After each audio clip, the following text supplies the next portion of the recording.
বাসুদেবায় নমঃ। কথায় বলে, যেজন কৃষ্ণ ভজে সে বড়ই চতুর। অর্থাৎ যে ব্যক্তি ভগবান শ্রীকৃষ্ণের অমৃততুল্য ভগবত বাণী ও উক্তি মেনে চলে বা গীতার জ্ঞান রাখে, সে জীবনে সকল দুঃখ কষ্ট জ্বালা যন্ত্রণা থেকে দূরে থাকে, দুশ্চিন্তা থেকে খুব সহজেই নিজেকে দূরে রাখতে পারে। কারণ গীতাই একমাত্র পারে যে সকল সমস্যার সমাধান করতে পারে। এই গীতাতেই রয়েছে সকল সমস্যার সমাধান। গীতায় মোট 18টি অধ্যায় রয়েছে, যার মধ্যে রয়েছে 700টি শ্লোক, যেটা যে কোনো মানুষের সম্পূর্ণ জীবন দর্শন বর্ণনা করে। আজ আমি আপনাদের কাছে কয়েকটি গুরুত্বপূর্ণ বাণী তুলে ধরব, যা আপনার জীবন ও ভবিষ্যৎ দুটোই বদলে দিতে পারে যদি আপনি তা মেনে চলেন। তবে শুরু করা যাক আজকের ভিডিও। শ্রুতি সাহিত্যে আপনাদের সকলকে জানাই আরও একবার স্বাগত। চলুন।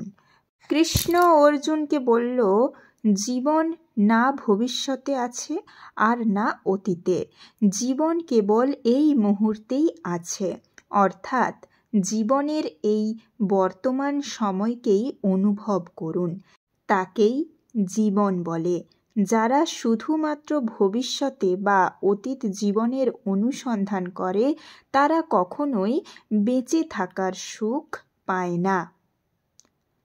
আবার কৃষ্ণ অর্জুনকে বললেন, মানুষের উচ্চ আশা আকাঙ্ক্ষা ও লোভ যেখানে শেষ হয়, সেখান থেকেই মানুষের শান্তির শুরু। অর্থাৎ যেদিন আপনি আপনার উচ্চ আশা আকাঙ্ক্ষা লোভ লালসা কামনা বাসনা থেকে নিজেকে মুক্ত করতে পারবেন, সেদিন থেকেই আপনি একজন সুখী মানুষ হতে পারবেন। কৃষ্ণ অর্জুনকে বললেন, তুমি কার চোখে কেমন সেটা কখনোই ভাবার বিষয় নয়। এটা মনে রাখবে, তুমি ভগবানের চোখে সুন্দর বলেই সে তোমাকে এই পৃথিবীতে পাঠিয়েছেন এবং তুমি জীবন্তও আছো। ভগবান অবশ্যই তোমাকে ভালোবাসেন, তা না হলে তার এই লীলাভূমিতে জীবনে চলার পথে তুমি অবশ্যই এই 4 জন ব্যক্তির থেকে দূরে থাকো, যারা তোমাকে ছোট করে, যারা তোমায় মিথ্যে বলে, তোমাকে সর্বদাই ব্যবহার করে, যারা তোমাকে অপমান করে। আবার কৃষ্ণ অর্জুনকে বলল, মানুষের আত্মবিশ্বাসী সেই মানুষের জয়ের কারণ। আবার সেই মানুষই যখন তার আত্মবিশ্বাস এবং জয়লাভ নিয়ে অহংকার করে, তখন সে নিজের অজান্তেই নিজের পতনকে ডেকে আনে। তাই কোনো কিছু পেয়ে গেলে মনের ভিতর অহংকার এনো না। আমি স্বয়ং ঈশ্বর হয়েও নিয়তির নিয়মে কারাবাসে জন্ম নিয়েছি। জন্মগ্রহণই মানুষের পরিচয় হতে পারে না, কর্ম দ্বারাই সমস্ত প্রাণীর আসল পরিচয় সৃষ্টি হয়। এই বৃহত্তম জগতে তাই কর্ম করাই সবচেয়ে শ্রেষ্ঠ। কর্ম করার চেষ্টা করো এবং অবশ্যই সেটি ভালো কর্ম। জন্মদাগ মুছে যাবে।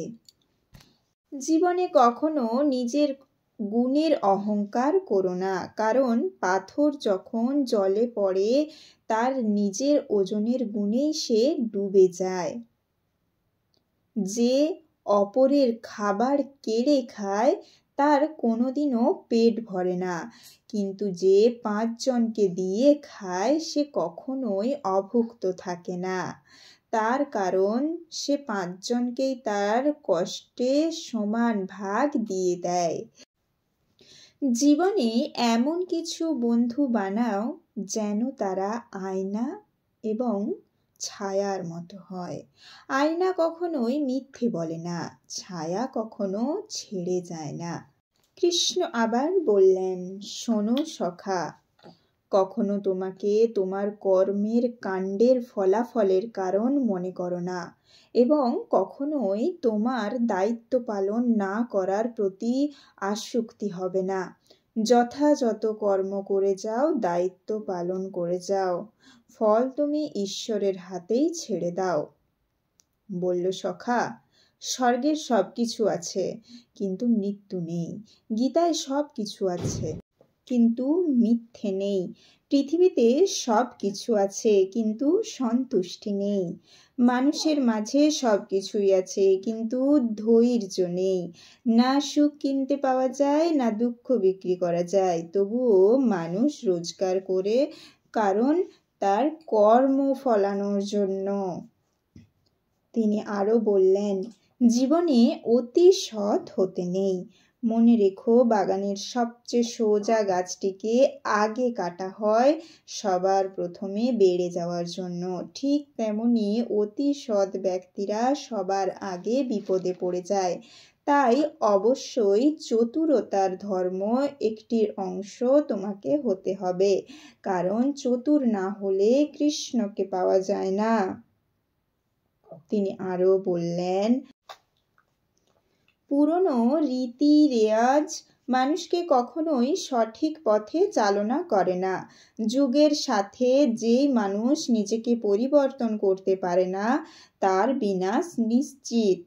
তিনি বললেন, জলের থেকেও তরল হলো জ্ঞান, অগ্নির থেকেও তেজালো হলো ক্রোধ, ভূমির থেকেও ভারী হলো পাপ, আর কাজলের থেকেও কালো হলো কলঙ্ক।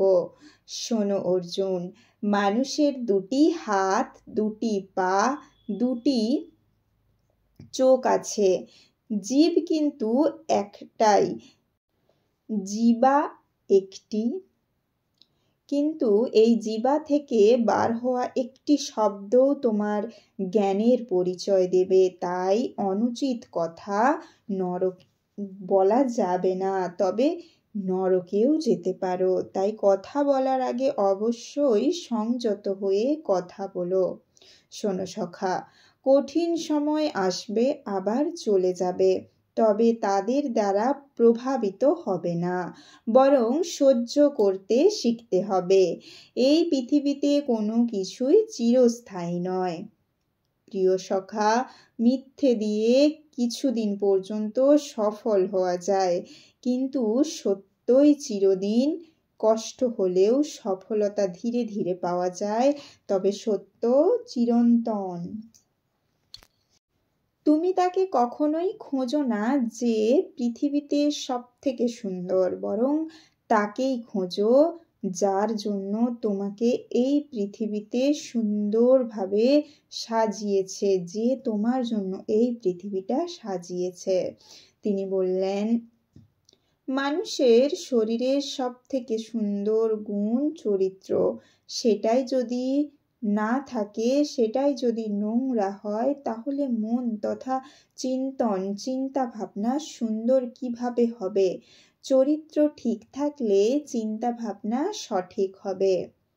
বলল অর্জুন, দেরিতে হবে কিন্তু ঠিকই হবে, তুমি যা চাও তাই হবে। মনে রেখো, সময়টা হয়তো খারাপ যাচ্ছে, জীবনটা নয়, শুধু অপেক্ষা করো, সঠিক সময় সঠিক জিনিস অবশ্যই পাবে। নমস্কার। এই 20টি শ্লোকের মাধ্যমে আমরা জীবনের কিছুটা ধারণা উপলব্ধি করতে পারলাম। আমাদের প্রত্যেকেরই কৃষ্ণের এই সমস্ত কথাগুলির ভিতরটা বোঝা দরকার, তাহলে জীবনে অনন্ত আনন্দ নেমে আসবে, দুঃখের মাঝেও সুখ খুঁজে পাবে। কৃষ্ণের মুখদর্শন যেমন মধুরময়, তার অমৃত বাণীও তেমনি মধুরময়, অমৃততুল্য। তাই প্রত্যেক প্রত্যেকটি মানুষ তার মুখের এই বাণীগুলি, এই অমৃততুল্য কথাগুলি মেনে চললে সর্বদা মঙ্গলময় হয়ে উঠবে আপনার জীবন। চলুন পালন করি এই সমস্ত কথাগুলি নিজের জীবনকে সুন্দর করে গড়ে তোলার জন্য। নমস্কার, আজকে এই পর্যন্ত। আগামী পর্বে আরও নানান ধরনের কৃষ্ণের মুখ নিঃসৃত অমৃততুল্য বাণী আপনাদের কাছে তুলে ধরব। আপনাদের সকলের এবং আমার নিজের জীবন আনন্দ, সুখ, সমৃদ্ধিতে ভরে রাখার জন্য আমি এবং আপনারা সবাই একবার বলো তো, হরে কৃষ্ণ কৃষ্ণ কৃষ্ণ হরে হরে, হরে রাম রাম রাম হরে হরে। আজকের ভিডিওটি এই পর্যন্ত। আগামী পর্বে আবার কোনো নতুন কিছু আপনাদের কাছে উপস্থাপনা করব।